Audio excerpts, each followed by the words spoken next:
those strides you made last season as a starter, how much fuel did that give you going into the offseason to work harder and try to capitalize on it? Yeah, I mean, made a lot of progress working on that second fastball and got to see the results, to see that what I felt like was a good way to get better actually had this impact on my performance on the field. Makes me committed to being even better. I didn't really have an off season or a spring training to work on it. You know, I didn't come in planning on doing that. That's something that happened, you know, when I got optioned down. So having a full couple months to prepare it and a spring training to work on it, I'm excited to see how much better I can be with that with a lot of practice.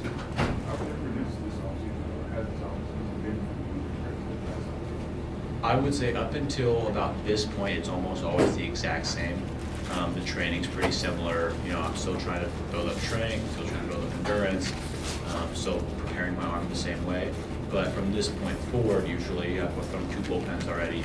At this point, then it becomes, rather than throwing more bullpens, it becomes lengthening the bullpen. I'm giving myself that time like that, more pitches, working on all 4 pitches, stuff like that. So as of this point, it's pretty similar, but going forward, there'll be some changes. Now with some time to look back on it, how much do you feel that return to a starting role would be something that kind of brought out the best in what makes you as a pitcher?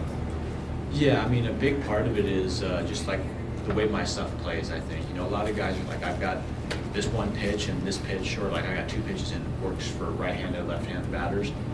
For me, it was almost night and day. Like I have 2 pitches that work against lefties and I got 2 pitches that work really against righties. I can use them against lefties and righties, but they're not great.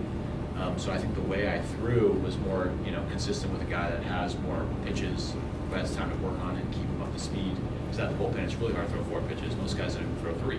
Most guys just throw 2. So I felt like that was conducive to the way I pitch, and I felt like I got to see some good results of that. How much pride do you take in being a guy that can take the ball and go deep into games and feel like you can even kind of get better as you go along in and out? And how much is that part of your making? I mean, that's the reason why I felt like I always was a better starter than reliever, is because I get better deeper into games. I command my pitches better. My velocity sometimes goes up throughout the game. All these reasons are why I felt like that's where I belonged. So it feels good to just be, you know, my goal has always been to be the best pitcher I can be. It hasn't been, you know, to make a ton of money playing baseball. You know, it was to be the best pitcher I could be. And I felt like that for me to be that, I had to be in that position. And I'm grateful that I got the opportunity to do that. You know, the coaching staff and the front office didn't have to do that for me. They could have easily just been like, next guy up. So I'm grateful that they gave me that opportunity. And I'm proud that I was able to show that that's what I'm capable of. Related to that, kind of, how much has the business having this been a part of your winter? Like, you go through that process the first time you feel the ball, that how was that? How is that? And where does that fit into the rest of your life? I mean, it's a very small part of, you know, an Aussie thing. I have an agent that kind of takes care of that. They're not, you know, they've got their whole thing to take care of it. So for me, like, I'm only focused on the baseball side of things because that's what's important to me. It's going to play itself out the way it does, and when it's over, I'm going to be stoked with being a St. Louis Cardinal, and I'm excited for the next season. Did you change anything like up to this point? The training's been the same. You changed places, like where you raced out of, or same things before? Yeah, I definitely invested more into what I've been doing. You know, I've been at 24-hour fitness the last 3 years, so I got out of 24-hour fitness. Got into a gym where it's honestly been so cool. I like the people I work out with. They've got a couple of draft combine guys coming in now. It's so cool working out with people from other sports and seeing the way they train. And it's crazy how athletic they are, especially compared to, like, you know, I'm pretty athletic, but these guys are extremely athletic. So it's just cool to see them go about their work and get to hear their points in their sport and what they do. And so that's been really entertaining. And then, yeah, like I've been doing some PT to help my arm stay in shape and hopefully get me through, you know, a long season. You know, some guys, the goal is, you know, Miles' goal has always been 200 innings a year. That's a lot more than 135 or 40, whatever I threw last year with the minor leagues. So, you know, my goal is trying to prepare myself to be able to take on that workload if I can. What kind of athletes, what kind of sports these guys playing that you're working on with now? So they've had some soccer players come in. They've had a lot of football guys coming in. Trying to think, there was one guy actually got signed to the Chargers while we were there, and I remember just talking to him, and he's like, yeah, like, you know, just hopefully someone needs me somewhere, and they called him up like the next day, had him do a quick little tryout, was boom, right there, gone. So that was like super cool, super happy for him, and it's just a cool experience to work out with these guys. What kind of actionable stuff do you take out of that? Like, when you look at those guys training and you learn from them, what have you taken from that as pieces? I mean, really just how much more explosive they are and how they're able to like just move so good. But really, it's honestly just more the competitive nature of it, the adrenaline you get when you're working out with someone, rather than just like in the middle of, you know, you're kind of in your own thing. You got your headphones on, you're locked away in like a 24-hour, as opposed to like, oh, I'm talking to like a lineman right now who's about to go squat 700 pounds or whatever he's doing. Like, I'm like, okay, maybe I can push a little bit harder right now. So, Andre, when you got away from it this offseason, did you think about how, I mean, this was like career altering, this move to going back to starting pitcher? You were good as a reliever, pitched in the playoffs at 22, but I mean, your career went a different way, and how big that was. yeah, like I said, I'm super proud of that, and I'm happy. That's the way I wanted it to go. I mean, you know, everyone wants it to be a smooth, easy path where it just kind of, you just roll right into it. But my path was a little different, had some bumps, but I think I learned from my mistakes. I learned from the situations I was in. I think it's going to make me a better pitcher than before that. And I'm super happy where I'm at right now, and I want to build off what I was getting good at last year. I want to build on increasing that two-seam usage, maybe using a little bit more up in the zone, trying to get some swing and miss up there.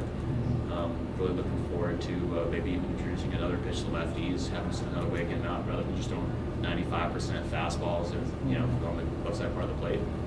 So yeah, really looking forward to just building on what I did, because I think that was kind of like the beginning, and I think there's better. Andre, how much pride do you take in being a pitch contact guy and a little more about getting those ground ball outs and things like that? Yeah, I mean, you talk like that's so much more available to us. And when I was in college, you know, I didn't know what kind of pitcher I was. I was just like, yeah, I pitched and I've had good numbers and stuff like that. And then I'm like, oh, by the way, you have like a 60% ground ball rate. It was like my first year in the minor leagues. I'm like, okay, what does that mean? Like, does everyone not do that?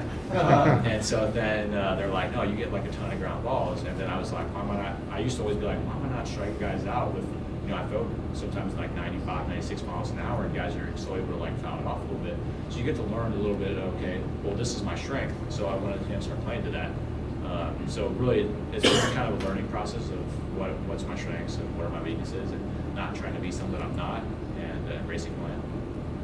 Andre, do you feel more of an expectation as a starting pitcher? Like, you're one of those guys who can go out there every 5 days and the team's really going to lean on you. Is it a different mentality as opposed to being a reliever who could pitch any day, but like that's your day when you go out and a lot of the team's hopes are riding on you? I mean, you know, last year it was, you know, about, we were in the playoff race when I came back into the rotation. You know, it was about winning games, trying to make the playoffs. And, you know, handled that pressure pretty well. Really, you just, again, all that stuff is kind of like, you know, noise, right? Yeah. What ended up come down to what I need to think about to perform, it's like, yeah, it's there. It's not like it doesn't exist, but it's not tangible. It's like, you know, fushigi, whatever they call it. Like, the only things I really spend my time thinking about is how am I going to get guys out, what are my strengths, going through that. It was kind of funny, I met a player for the Pirates at John King's wedding, and I remember when I met him, I was like, yep, my scouting report popped in my head. Like, it wasn't like, that's the way I think about things. So I just thought that was funny, and I mean, that's how it is. You know, that's the actual part of what I think about. I didn't remember what he looked like. I don't remember how his stance was in the box. I just remember, how do I get this guy out? That was so I just thought that was funny. Who was it, you know? Fiolo. Oh, So I think they played in college together. Okay. And that was it. Did you fare well against him during the season?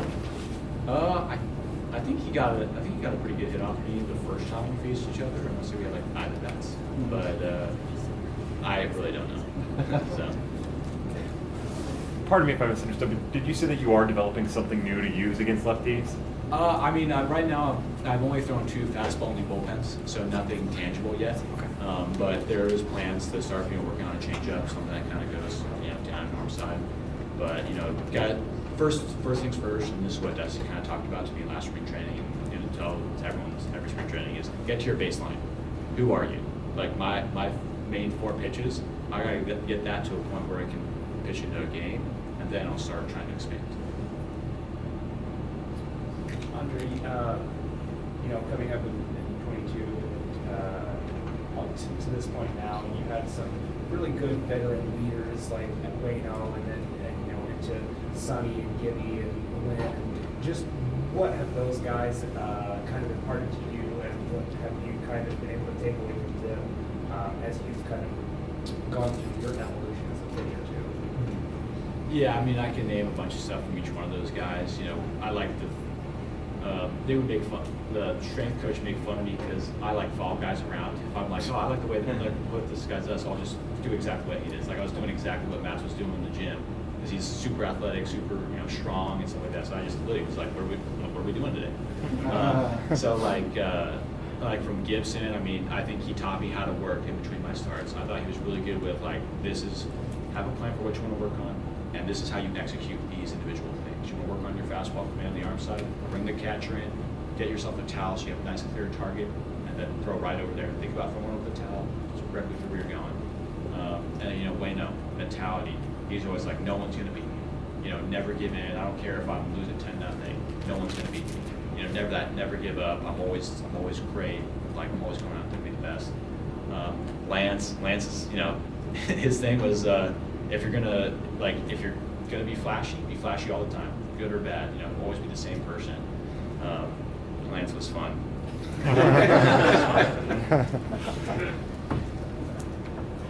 All right, any last questions? I think we're good. It's been a full day. Andre, thank you. Thank you guys for having me.